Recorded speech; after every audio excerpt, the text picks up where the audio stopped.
Hello, it's great to have you here. If you enjoy thrilling romance stories, please leave a like and subscribe to the channel so you don't miss any tales. The sun was a merciless god in the Arizona Territory of 1888. It rained from a bleached white sky, its heat hammering down on the cracked earth until the very air shimmered and danced. For Benjamin, this unforgiving landscape was a kind of penance, a solitary cathedral where he paid for sins he couldn't name. He rode his steady buckskin, dusty and sweat-stained, his gaze fixed on the distant hazy line of the mesas. His face, weathered by sun and sorrow, was a mask of stoic resolve. The war had taken his youth, and the sickness had taken everything else. Now, all he sought was the vast, silent emptiness that mirrored the one inside his own chest. His horse, Atlas, plodded on, its hooves kicking up small puffs of red dust that hung in the still air. Benjamin's world had shrunk to the creak of saddle leather, the rhythmic plodding and the steady, oppressive weight of the heat. He was heading nowhere in particular, just moving, because to stop was to let the ghosts catch up. The ghosts of his wife, Margaret, her laughter like wind chimes, and his little girl Emma with eyes the color of the prairie sky in spring. Smallpox had been a cruel thief, leaving him with nothing but a hollow ache and a vow to never again tether his heart to another living soul. This desolation was his shield. It was the crow that broke the spell, a single ragged caw, weak and strained, cutting through the oppressive silence. It wasn't the confident call of a scavenger circling a fresh kill, but something more desperate. Benjamin pulled gently on the reins, his brow furrowing. He scanned the horizon, his eyes accustomed to the glare, picking out a lone skeletal juniper tree standing defiantly against the endless expanse. Another caw, weaker this time, drew his attention. Something was wrong. His instincts, honed by years on the trail and the battlefield, screamed at him. He nudged Atlas with his heels, turning the horse from its aimless path toward the solitary tree. The closer he got, the more the scene sharpened into a nightmare. The crow was perched on a high branch, its head cocked, its call a grim prophecy. But it wasn't what was in the tree that chilled Benjamin's blood, it was what was hanging from it. Vultures, their dark forms like undertakers in feathered coats, hopped impatiently on the ground below, their bald heads swiveling.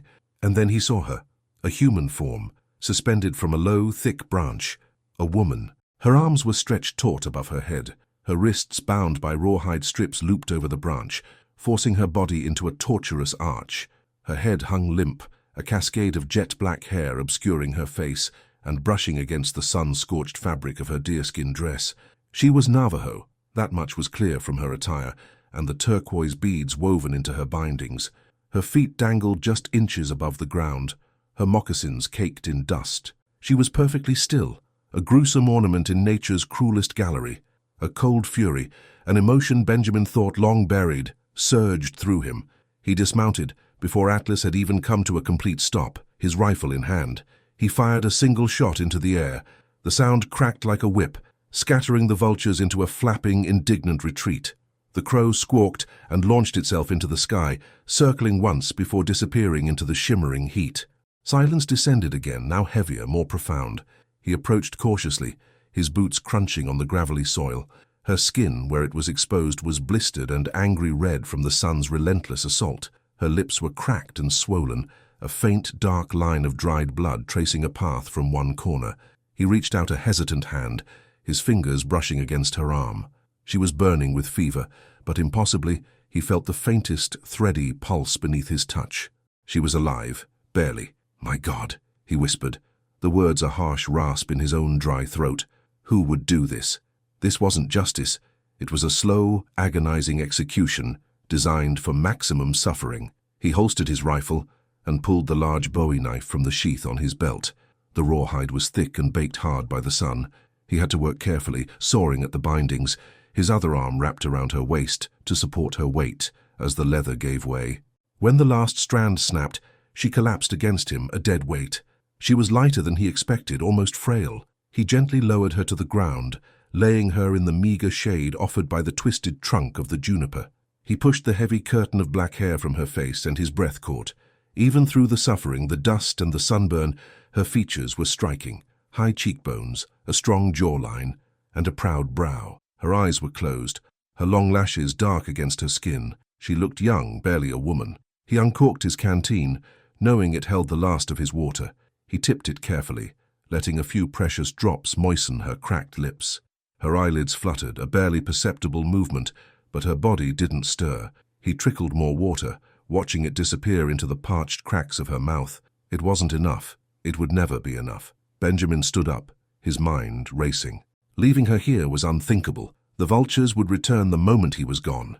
The sun would finish its grim work by nightfall. He could ride to the nearest town, Harmony Creek, but that was a half-day's ride, maybe more. She wouldn't last that long. He looked at her, then back at the vast, empty horizon. The territory was a tinderbox of tension. A white man found with a Navajo woman, especially one who had clearly been punished for something, could be a death sentence for them both. The settlers were spooked, the ranchers were aggressive, and the word of the law was often just the word of the man with the most guns. His past whispered to him, a cold voice of caution. Don't get involved. You lost everyone you ever cared for. Solitude is safety. He looked down at the unconscious woman, at the raw, chafed flesh of her wrists, at the faint, shallow rise and fall of her chest. He saw Margaret's face in his mind's eye, her unwavering belief in doing right, no matter the cost. He saw little Emma's trusting gaze. What kind of man would he be if he rode away? He would be a ghost just like them, a hollow man wandering a hollow land. The decision settled in his soul, heavy and absolute. He couldn't save his family, but he could save her. With a grunt, he carefully lifted her into his arms. Her head lolled against his shoulder, her breath a faint, hot whisper against his neck. He carried her to Atlas, who snorted nervously at the unfamiliar scent and burden, but stood his ground. Getting her onto the saddle in front of him was an awkward, clumsy affair, but he managed it, settling her limp body against his chest, her head resting in the crook of his arm. He wrapped one arm securely around her waist, holding the reins with the same hand. His own rancho, a small, hidden homestead tucked away in a box canyon, was his only option. It was isolated, defensible, and far from prying eyes.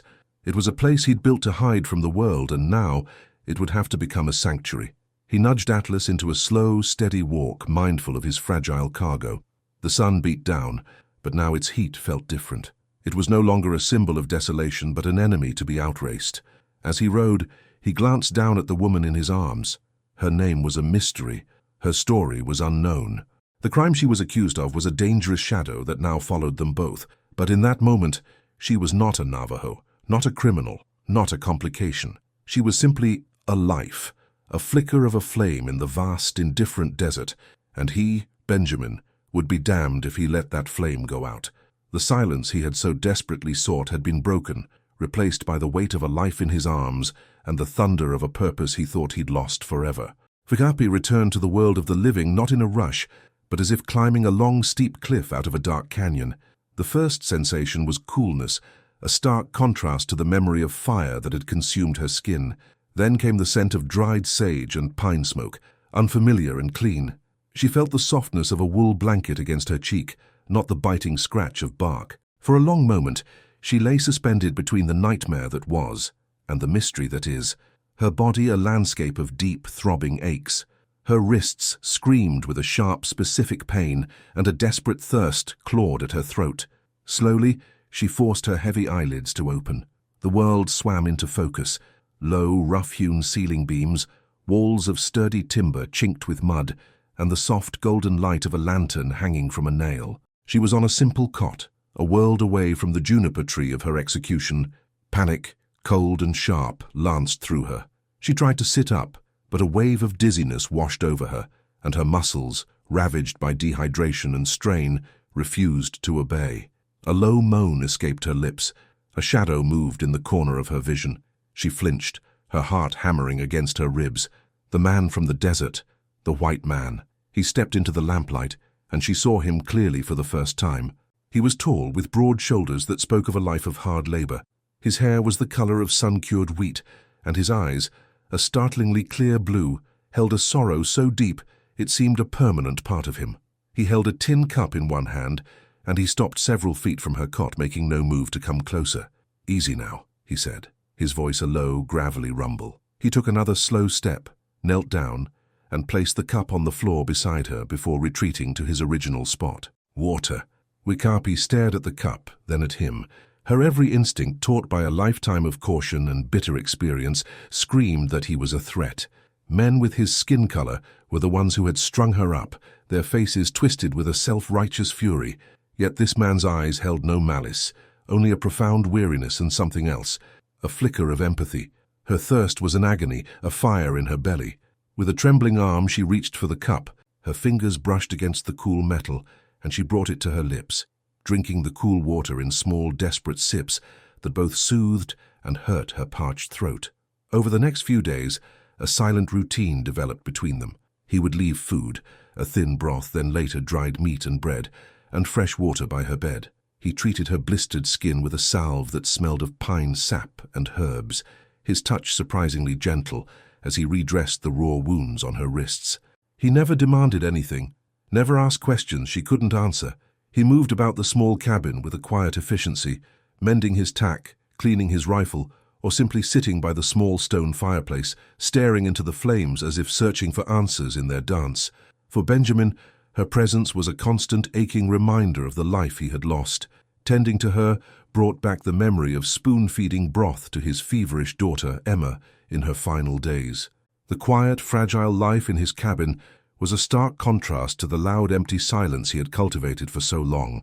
He found himself watching her when she slept, the fierce, proud lines of her face softened in repose. He was a man who had walled off his heart with stone and mortar, but this silent, wounded woman was slowly, painstakingly finding the cracks. Wicahpi, in turn, watched him. She saw the way his shoulders slumped when he thought she wasn't looking. She saw the calloused strength in his hands, but also the careful way he used them to tend to his horse or stoke the fire. He was a puzzle. He was her captor, yet he was her savior.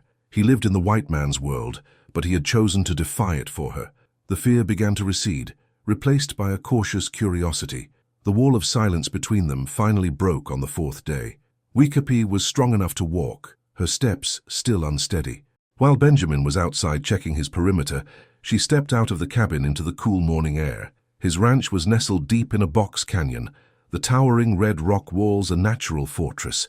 It was a place of stark, isolated beauty. She picked up a fallen branch, and with its charred end, she began to draw in the dust.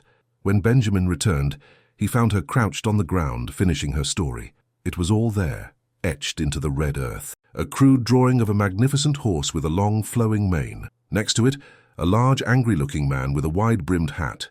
Delbert. She drew herself, smaller, and then an arrow showing the horse moving from the man's corral to her people's camp. But then she drew another symbol over the arrow, a gift, and shook her head fiercely, pointing from the drawing of Delbert to herself and making a gesture of taking. No, the gesture said, not stolen. Finally she drew the juniper tree and a small figure hanging from it. She looked up at him, her dark eyes wide and pleading, a universe of injustice swirling in their depths. Benjamin stared at the drawings, the pieces clicking into place. Delbert, he knew the name, a powerful cattleman with a reputation for a temper as hot as a branding iron and a sense of justice that was swift, brutal, and often wrong. Stealing a prized horse from a man like that, it was a death sentence. But she was claiming it was a gift. Why would he believe her over a man of his own kind? He looked from the drawings to her face, at the raw honesty in her eyes, and he found that he did. The true turning point, the moment that forged a bond stronger than any shared language, came that evening. The air had grown cool, and a storm was brewing on the horizon. Benjamin was cleaning his pistol at the small wooden table, and Wicahpi was mending a tear in her deerskin dress with a bone needle he had given her. A sudden, dry, rattling sound cut through the quiet crackle of the fire. It came from the dark corner near the woodpile. Both of them froze. Benjamin's eyes shot to the source of the sound. Coiled in the shadows was a diamond-back rattlesnake, its tail a blur, its head raised and ready to strike. It was less than 5 feet from where he sat. His first instinct was pure reflex. He started to raise his pistol, his thumb moving to cock the hammer. "No!" The word was a sharp, guttural hiss from Wicahpi. Before he could process her command, she moved. She was a blur of motion, graceful and silent, despite her weakened state. She snatched the heavy wool blanket from her cot. In one fluid movement, she unfurled it like a matador's cape, her eyes locked on the snake. The rattler, momentarily confused by the large moving shape, coiled tighter. As it lunged forward, she swept the blanket down and over it, smothering its strike. With a speed that defied belief, she wrapped the heavy fabric around the thrashing serpent, bundling it tightly. her hands and feet moving with an ancient practiced knowledge. She pinned the writhing bundle to the floor with her foot, the snake's muffled rattling a frantic, impotent protest. Benjamin was on his feet, his pistol still half raised, his heart pounding in his chest. He stared, utterly dumbfounded. He would have put a bullet through it, filling the cabin with smoke and thunder, potentially sending a stray shot ricocheting off the stone hearth. Her method was silent, precise, and fearless. She had saved him. He slowly lowered his gun. Wicahpi looked up at him, her chest heaving slightly from the effort. She nudged the bundled snake with her moccasin. Using a long piece of firewood as a tool, Benjamin carefully carried the trapped, still thrashing creature outside and released it far from the cabin into the rocks. When he returned, the air inside had changed. The tension of the unknown had been replaced by the potent charge of shared survival. He looked at Wicahpi, who stood now by the fire, her silhouette framed by the flickering flames. She was not just a victim he had saved. She was a warrior, a survivor with a strength that ran deeper than muscle and bone. He walked to the water bucket and filled the tin cup, offering it to her. She took it, and for the first time, her fingers brushed against his without flinching. Her eyes met his over the rim of the cup, and in that shared gaze, the first fragile seeds of trust began to take root in the barren soil of their solitude. They were no longer just a white man and a Navajo woman. They were Benjamin and Wicahpi, and they had just saved each other's lives. The fragile peace that had settled in Benjamin's canyon was as delicate as a desert flower, and just as easily crushed. It lasted another week, a period of quiet understanding where words were less important than shared glances and small acts of care. Benjamin taught Wicahpi the English words for water, fire, and safe, and she taught him the Navajo way to read the clouds for rain and to find north by the stars. In the shelter of the canyon walls, they carved out a small, quiet world for themselves, a temporary reprieve from the harshness that lay beyond. But the outside world had not forgotten them. Miles away, in the sprawling ranch house of the Diamond D, Delbert paced his study like a caged wolf. The room was a monument to his own success, filled with polished mahogany, expensive leather, and the mounted heads of animals he had conquered.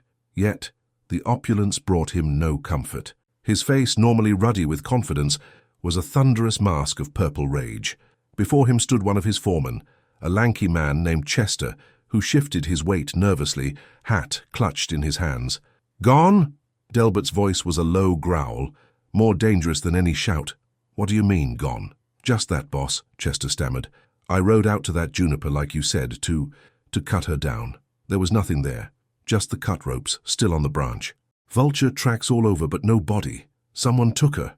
Delbert slammed his fist down on the massive oak desk, making a whiskey glass jump and spill. "Someone interfered with my justice, on my land. Who would have the gall?" His mind raced through the possibilities. A wandering band of Navajo? Unlikely they would have ventured so close. A do-gooder preacher. They tended to avoid this part of the territory. Then who? The answer came 2 days later, carried on the dusty wind into the saloon in Harmony Creek. Delbert was there, nursing his fury with a bottle of his finest bourbon, when a grizzled old prospector shambled in, telling a tale to anyone who would buy him a drink. He spoke of seeing a rider a week or so back, a loner who lived up in the Box Canyons, carrying what looked for all the world like an Indian woman slumped over his saddle. "Looked half dead, she did," the old man cackled. Delbert froze, his glass halfway to his lips. The loner in the Box Canyons. That had to be Benjamin, the ex-soldier. A man who kept to himself. A man everyone left alone because of the ghosts in his eyes. A man who, apparently, had a death wish. A cold, predatory smile spread across Delbert's face. He finally had a target for his rage. He tossed a silver dollar onto the bar. "The loner has a name," he said to his men who were gathered around him. "And now he has my attention." The attack came at dawn. Benjamin was outside checking on Atlas when he heard it. A low rumble, a distant vibration in the soles of his boots that grew steadily into the unmistakable thunder of a dozen horses. He looked toward the mouth of the canyon and his blood ran cold. A line of riders, dark silhouettes against the rising sun, was fanning out, blocking the only exit. Leading them, unmistakable on his powerful black stallion, was Delbert. Inside. "Now!" he yelled to Wicahpi, who had just emerged from the cabin. She saw the riders, and the color drained from her face. There was no panic in her eyes, only a grim, hardened resolve. They scrambled back into the small log home, Benjamin barring the heavy wooden door just as the first riders galloped into the clearing. He moved with the practiced economy of a soldier, grabbing his Winchester rifle from its pegs on the wall and a box of cartridges from a chest. He checked his Colt revolver, ensuring it was fully loaded. Wicahpi, without a word, took up a position by the single small window at the back of the cabin, a skinning knife clutched tightly in her hand. It wasn't much of a weapon against rifles, but it was a clear statement. She would not be taken alive. "Benjamin!" Delbert's voice boomed, echoing off the canyon walls. "I know you're in there. I know you have what belongs to me. Send out the thieving squaw and I'll let you live." Benjamin peered through a small crack in the wooden shutters. He could see them all now, Delbert and at least 10 of his men, armed and ready, their faces hard and merciless. He felt a strange sense of calm settle over him. The fear was there, a cold knot in his stomach, but the hollow emptiness he had lived with for so long was gone. It had been replaced by a fierce, protective fire. He was no longer a man with nothing to lose. "She's not a thief," Benjamin shouted back, his voice steady. "And she's not leaving this cabin." A sneer twisted Delbert's lips. "So, you've chosen to die for her. I always knew you were a fool, Benjamin. A broken man hiding from the world. Did you really think I wouldn't find you? Did you think you could defy me?" He raised his hand, a clear signal to his men. "You have 1 minute to change your mind. 1 minute before we turn that cabin into a coffin for the both of you." Inside, the silence was thick with unspoken words. Benjamin glanced at Wicahpi. Her dark eyes met his, and in them he saw not fear, but a shared determination. This was it, a last stand in a hidden canyon for a woman he barely knew, but whose life had become inextricably tangled with his own. He was done running from ghosts. If he was to die here, he would die for a cause, for a person. It was a better death than a slow fade into nothingness. He raised the Winchester to his shoulder, its wooden stock cool and familiar against his cheek. The minute was almost up. He could hear the cocking of hammers outside, the nervous shuffle of horses. It was then that Wicahpi spoke, her voice urgent, her hand gripping his arm. She had been piecing together English words, learning from him, listening intently. Now she used them. "No," she said, shaking her head fiercely. "Horse, not steal." She pointed a finger at her chest. "Gift." Benjamin frowned, confused. "A gift? From who?" She looked past him, through the shutter, at the imposing figure of Delbert on his black horse. Her expression was a mixture of fear and something else he couldn't quite place. "Gift. From Frederick." The name hung in the air, a bombshell of sound. Frederick. Benjamin knew the name. Everyone in the territory knew it. Frederick was Delbert's son, a quiet, bookish young man, nothing like his blustering, tyrannical father. He was also, according to the rumors that had been swirling for the past month, missing. Some said he'd run off east. Others whispered of a Navajo raiding party. "Frederick?" Benjamin repeated, incredulous. "Delbert's son gave you the horse?" Wicahpi nodded, her eyes pleading with him to believe her. "Frederick, friend. He say father, cruel. He give horse. For freedom." The world outside the cabin seemed to fall away. It wasn't a simple case of theft. It was a rebellion. A son defying his father, an act of kindness that had been twisted into a crime. "Time's up, Benjamin." Delbert's roar shattered the moment. "Last chance." Benjamin made his decision. This truth was their only weapon, their only hope. He took a deep breath. "Delbert, your son, Frederick, he gave her the horse." There was a stunned silence from outside. Even Delbert's men seemed to pause. Then came a sound more chilling than a gunshot. Delbert's laughter. It was a harsh, broken sound, devoid of any humor. "My son?" he spat, his voice thick with venom. "You dare speak his name? You let that witch fill your head with lies? My son disappeared weeks ago, taken by her kind. She lies to save her own skin and to dishonor his memory." His grief, raw and festering, had found its outlet. The missing son, the stolen horse, the defiant cowboy, it had all merged in his mind into one great betrayal. His rage was no longer about justice, it was about vengeance. "She's a liar and a murderer," Delbert screamed, his voice cracking with a mad fury. "And you're her accomplice. Burn them out, burn it all to the ground." Benjamin saw the flicker of a torch being lit. They weren't just going to shoot, they were going to incinerate them. The cabin, their sanctuary, was about to become their funeral pyre. The acrid smell of smoke was the first herald of their doom. It slithered through the cracks in the log walls, a serpent promising a fiery death. Outside, the triumphant whoops of Delbert's men mingled with the hungry crackle of flames, licking at the dry timber of the cabin's front porch. Benjamin looked at Wicahpi, her face illuminated by the terrifying orange glow filtering through the shutters. There was no escape. The canyon mouth was blocked, and soon the cabin itself would be an inferno. "This way," he said, his voice low and urgent. He grabbed her hand, his grip firm and reassuring, and pulled her toward the stone fireplace that dominated the back wall. For years that fireplace had been his companion, the keeper of his solitary warmth. But it was also his secret. Behind the stacked firewood was not solid rock, but a dark, narrow opening, a natural fissure in the canyon wall, just wide enough for a man to squeeze through. He had discovered it when building the cabin, a geological quirk that he had expanded just enough to serve as an escape route he prayed he'd never need. He threw the logs aside, revealing the dark, jagged maw in the stone. "It leads out to the ridge above the canyon," he explained quickly, the roar of the fire growing louder. "It's a tight squeeze, but it's our only chance." Wicahpi didn't hesitate. She trusted him. That simple, unspoken truth resonated between them, a silent vow in the face of the flames. She slipped into the opening, and he followed, pulling a loose boulder into place behind them, plunging them into absolute darkness just as the cabin's roof began to groan under the assault of the fire.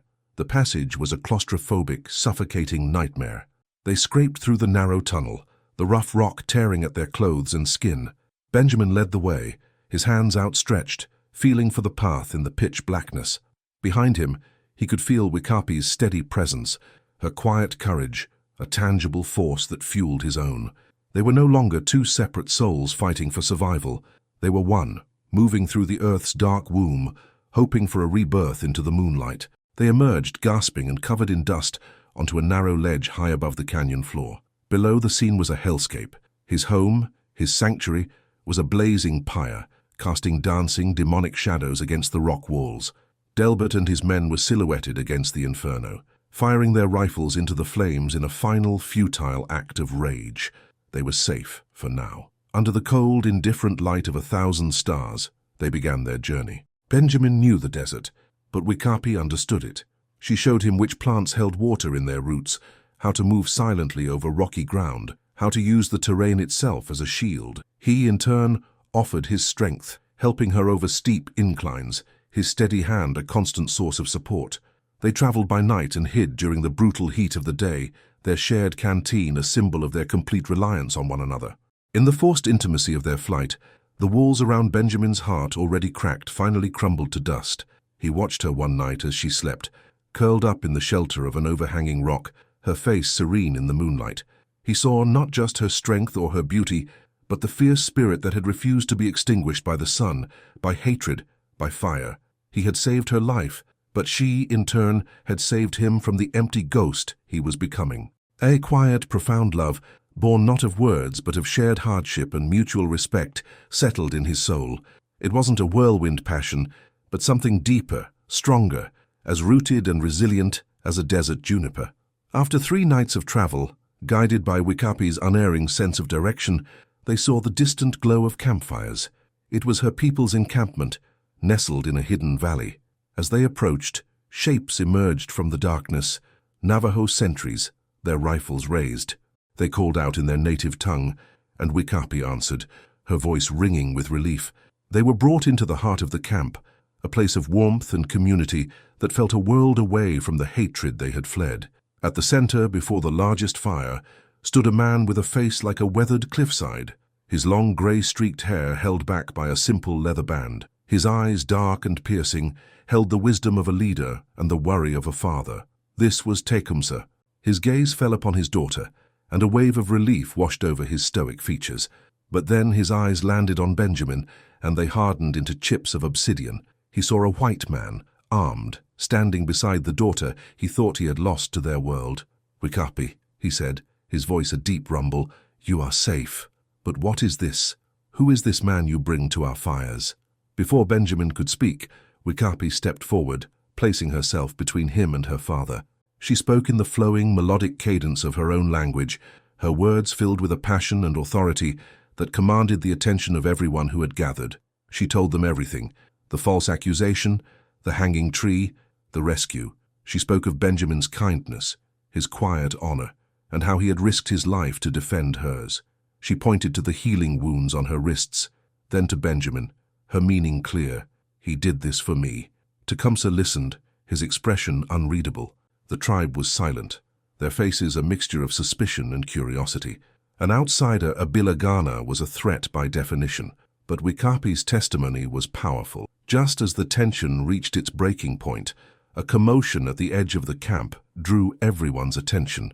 2 Navajo scouts rode in, and between them, slumped over a horse, was a young white man, his clothes torn, his face pale with exhaustion and fever.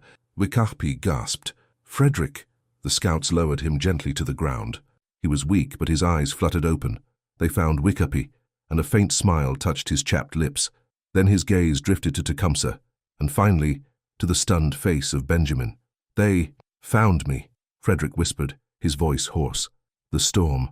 I got lost." He pushed himself up on one elbow, his eyes burning with a desperate intensity. "You must listen. Wicahpi, she did not steal the horse. I gave it to her." He told his story in broken, feverish bursts. He spoke of his father's suffocating cruelty, his hatred for the Navajo, a hatred Frederick did not share. He had seen beauty and honor in Wicahpi and her people. The horse was a farewell gift, a symbol of his own escape from his father's tyranny. He was running away, seeking a new life when the sandstorm had caught him, leaving him for dead until the scouts found him. "My father," Frederick's voice cracked. "He will not listen to reason. His grief has made him a monster." The truth, stark and undeniable, settled over the camp. Tecumseh looked from Frederick to his daughter, and then to Benjamin. He saw not an enemy, but an honorable man who had been caught in a storm of another's making. He walked toward Benjamin and placed a hand on his shoulder. It was not a gesture of aggression, but of acceptance. "You have shown great courage," Tecumseh said, his voice now devoid of suspicion. "You have honored my daughter. You are welcome in our home." The following day, the town's sheriff, a fair man who had long been wary of Delbert's excesses, rode into the Navajo camp, having been quietly summoned by Tecumseh. He listened to Frederick's formal testimony. With the word of his own son condemning him, Delbert's power and reputation in the territory crumbled to ash. He was arrested not for the attempted murder of Wicahpi, an act the law would likely ignore, but for assembling an armed posse and burning a homestead to the ground, crimes against property and order that could not be overlooked. Justice, in its own slow, circuitous way, had been served. In the weeks that followed, Benjamin found something he never thought he would have again: a home. He worked alongside Wicahpi's people, his strength and skills earning their respect. He learned their ways, their language, and their laughter. He discovered a peace not in solitude, but in belonging. One evening, as the sun set, painting the canyon walls in hues of gold and rose, he stood with Wicahpi on a ridge overlooking the valley. The silence between them was no longer a barrier, but a comfortable space filled with everything that mattered. She turned to him, a soft smile on her face. "You are safe now, Benjamin," she said, her English still careful but clear. He looked into her dark, knowing eyes, the eyes of the woman who had brought him back to life. He reached out and took her hand, his calloused fingers lacing through hers. "Only with you," he said, the words holding the weight of a lifetime. "My home is here now, with you." She leaned her head against his shoulder, and together they watched the first stars appear in the vast desert sky. They were 2 survivors from different worlds, brought together by violence and hatred, but bound forever by a love that had proven stronger than the sun, stronger than the fire, and as enduring as the ancient, silent stones around them. True courage is not found in facing down an enemy with a gun, but in opening one's heart to compassion in a world filled with prejudice. Love and honor can build bridges between the most divided worlds, proving that a shared future is possible when we choose to see the humanity in one another, rather than the differences that keep us apart. If this story touched your heart, don't forget to confirm your subscription and leave a like. It helps us a lot.